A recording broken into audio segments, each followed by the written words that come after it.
Hurricane Dorian has now hit the United States, making landfall over Cape Hatteras on the Outer Banks of North Carolina as a Category 1 hurricane. Dorian barreled ashore just before 9 a.m. local time, bringing fierce winds, heavy rain, and severe flooding. One of the worst hit areas appears to be the island of Ocracoke. People there reportedly raced to their attics as a dangerous storm surge flooded in. Hundreds of people are now believed to be trapped. Authorities say they're doing all they can to get to them. In the Bahamas, there is still a desperate need for help. The official death toll there from Hurricane Dorian is still 30, but hundreds, possibly thousands of people are still missing. And government officials warn the final death toll will be staggering. As Mike Drolet reports, those who survive now find themselves in the midst of an unfolding humanitarian crisis. The Nixon family has been doing this a lot, the spontaneous hugs reminding them of what they could have lost. We watched our house got swept away by the tide, and that tide beat the place we were staying, it beat the door down. The wind and the waves pushed them in different directions. They lost sight of each other and then somehow found each other again. It's got to be a minor miracle. That's a major miracle. I'm a pastor. That's a major miracle. I believe in God. Listen, my faith went to another level. Everybody we encountered has a similar story of survival, of losing everything, with the lucky ones happy they held on to what mattered most. I had to take my 3 kids and my wife, and we had to get out. We had to swim to safety. The list of missing is massive, with the government warning Bahamians to prepare for unimaginable information about a death toll that could rise into the thousands.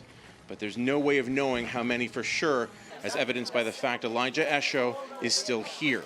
His phone had lost power before the hurricane hit. 8 days later, when he got power, he found out he'd been put on the list of those missing, likely dead. I saw over like 500 messages, 600 messages, and then 1,000 messages. The UN says some 70,000 who were lucky to survive could suffer greatly if they don't get food, water, and medicine immediately. For days, Canadian aid agency Global Medic has been getting ready to move in with their own water treatment systems. Fresh water will make a difference, even more so for former NHLer Andre DeVoe, a native Bahamian who lost contact with his father on Saturday, only to hear from him finally on Thursday night. It's been a load off me for sure. The first few days I was pretty tense and I was getting pretty frustrated. What do you mean we're not going right now? What do you mean we're going to have to wait? Now, they were able to get a small team in there today. They brought a couple of systems with them, and they're going to get right to work getting fresh water to the people that need it. They're also gathering a lot of resources in Toronto at a bunch of donation centers, and as soon as those are full, they're going to ship them down here. But even that poses a problem because we're at the airport right now. It's going to come in here. We have to get it then to the islands to the north. And that's a real problem because the government's been heavily criticized for putting a little too much red tape on things and not allowing pilots to fly. One we've heard has actually flew in, got so fed up he flew in by himself and ended up getting a citation from the government. Donna? Mike, what are you hearing about what might be the true scope of the death toll there? What are people telling you they've seen? Well, what they are seeing is a lot of death, a lot of suffering.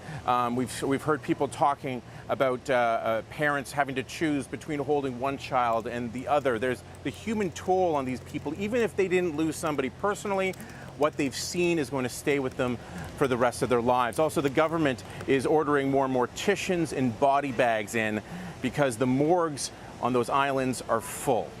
And the problem with that is that there are far too many bodies in the street, in the rubble, and floating in the bay, and floating in the ocean for them to deal with all at once.